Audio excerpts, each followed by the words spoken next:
Ассалаумағалейкум қазақ елі. Бүгін 2023 жылдың тамыз айының 1 жұлдызы.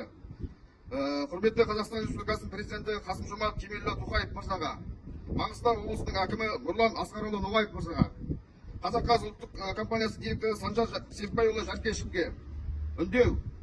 Біз Интергаз орталық Азия акционерлер қоғамының қызметкерлері Қазақстан Республикасында инфляция өсуіне байланысты 2022 жылдың 2-ші тоқсанынан бастап айлық жалақымызды көтеруді сұрағанбыз. Биылғы, яғни 2023 жылдың бізге берген қосымша келісім шартында айлық жалақымыз 4,5%-ға өсетіні көрсетілген.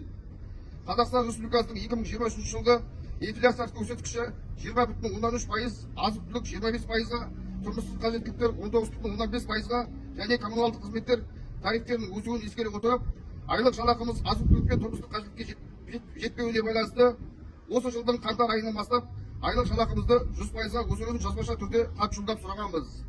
Интергаз орталық Азия акционерлік қоғамының бас директоры Манас Мұхитұлы Тасыбаев пен Интергаз орталық Азия акционерлік қоғамының Маңғыстау өндіріс филиалының директоры Дулат Ташмаханұлы Борашев хатымызға жазбаша түрде жауап берді және ауызша жинақ жасап, айлығымызды көтере алмайтынын айтты.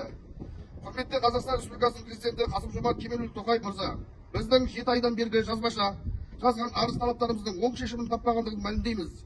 Яғни мекеме басшыларының айлық жалақымызды көтере алмайтындығын ескере отырып, амалымыздың таусылғандығын жан айқайымызды өзіңізге үндеу арқылы жолдап отырмыз. Біздің, яғни мекеме қызметкерлерінің әлеуметтік жағдайы төмен, айлық жалақымыз азық-түлік пен тұрмыстық қажеттілікке жетпеуіне байланысты жалақымызды 100%-ға өсіруге ықпал етуіңізді өтініп сұраймыз. Қолдаймыз ба? Қолдаймыз.